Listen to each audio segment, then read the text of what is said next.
Yo, I have to show y'all this. This is the most by far.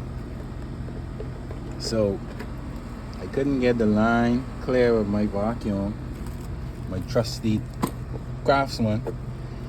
So I had to go and get the nitrogen tank and push some nitrogen through the line whilst this vacuum running down here.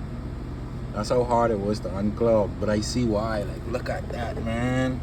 That is all of that came out of the line, like, and I'm sure there's more in there.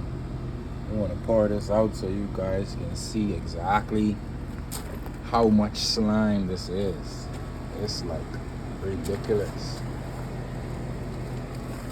Go right here.